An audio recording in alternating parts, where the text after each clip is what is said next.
اپنی عقل کی بجائے دوسروں کی باتوں پر چلنے والا سیاسی لیڈر۔ ایسا لگتا ہے کہ عمران خان سیاستدان نہیں، 2 سال کے بچے ہیں جنہیں سب نے ورگلا کر اپنے اپنے فائدے کے لیے استعمال کیا۔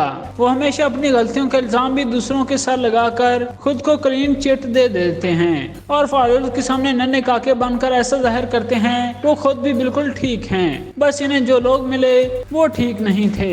ملک میں قبل از وقت الیکشن کے حوالے سے اب عمران خان ایک اور کہانی سنا رہے ہیں کہ دراصل اسمبلی توڑنے کا مشورہ انہیں جنرل باجوہ نے دیا تھا۔ تاہم عمران خان نے پنجاب اور کے پی کے اسمبلیاں توڑنے کا اعلان 26 نومبر کو کیا تھا جب جنرل باجوہ ریٹائر ہو چکے تھے۔ عمران خان نے یہ نہیں بتایا کہ انہوں نے ایک ریٹائرڈ جرنیل کا مشورہ کیوں مان لیا اور یہ کہ جنرل باجوہ نے ان کے ساتھ اور کیا وعدے وعید کیے۔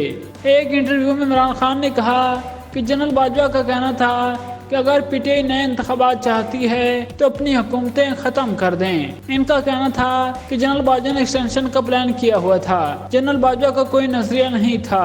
جنرل باجوہ ایجنسی کو پتا تھا یہ لوگ پیسہ چوری کر کے باہر لے گئے ہیں۔ عمران خان نے کہا کہ جنرل باجوہ ان لوگوں کو NRO دینے کو تیار ہو گئے۔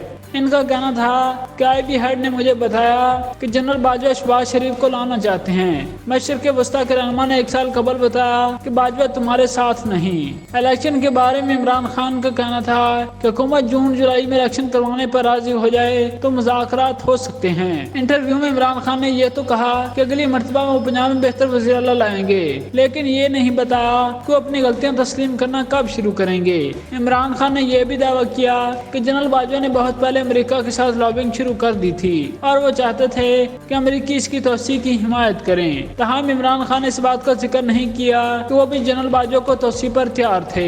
حتیٰ کہ جنرل عاصم منیر کی تعیناتی کے دنوں میں بھی عمران خان نے جنرل باجوہ کو آفر کی کہ اگر وہ جنرل عاصم کی تعیناتی رکوا کر وفاقی حکومت ختم کروا دے تو انہیں توسیع دے دیں گے۔